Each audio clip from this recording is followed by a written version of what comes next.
Hello everyone, welcome to Vinoth Rathinam tutorials.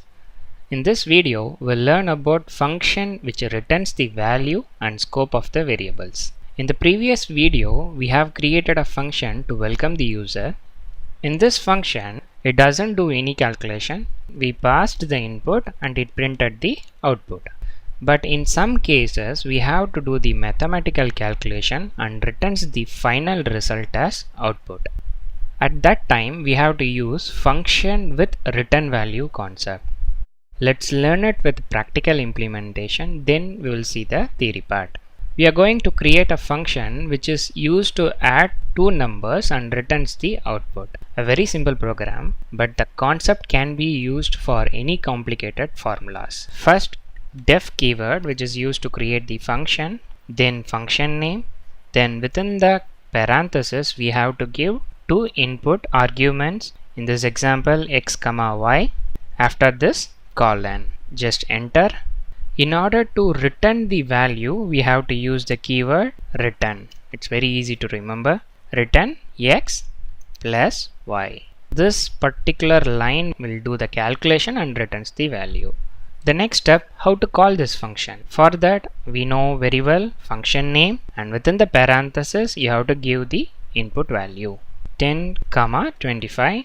Just execute the program. The output is 35. This is how we have to implement the function with a return statement. Let's see the theory part. The points to remember. First one, the return statement can contain an expression which gets evaluated, in our example x plus y, and the value is returned. The output is 35 based on the input. And second point, in case if the function is not having returned statement, like first example where it welcomes the user, in such type of scenario, the function will return the none object. And third important point, the return statement is used to exit a function and pass the output value to the place where it is called. In our example, add 10, 25 is the line it started, did all the calculation, and finally it came out of the function and returns the value. That is what mentioned here. Hope you understood how to return the function. The next topic, scope and lifetime of variables. In Python, we have two types of variables, global variables and local variables. So we are going to declare the global variable. So declared the global variable, the variable name as global var equal to, I am assigning the string value. This is a global variable. The global variable is declared. Now I am going to create the function. This function is used to test the lifetime of a variable. So the name test underscore life underscore time parenthesis then colon. There is no arguments because it is not going to return any value. Now print the global variable. When you execute the program, this will display like this is a global variable. The next step is to call this function. You have to mention the function name. Just execute the program. Now the global variable can be accessed inside the function. Just one more line.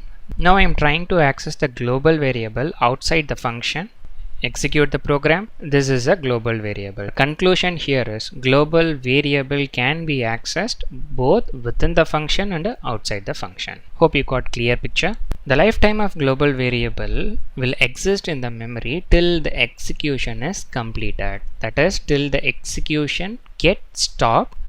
Now the second variable is local variable, where the local variables are declared inside the function, and it can be accessed only for that function. If you try to access a local variable outside the function, then you will get the syntax error. Then next example, same function but with little bit modification. Now I am going to declare the local variable. Local var is the variable name and the string value is, this is a local variable, then printing the local variable. Now we will call this function. Just execute it. The local variable is accessed inside this function. Now we will try to access the local variable outside the function.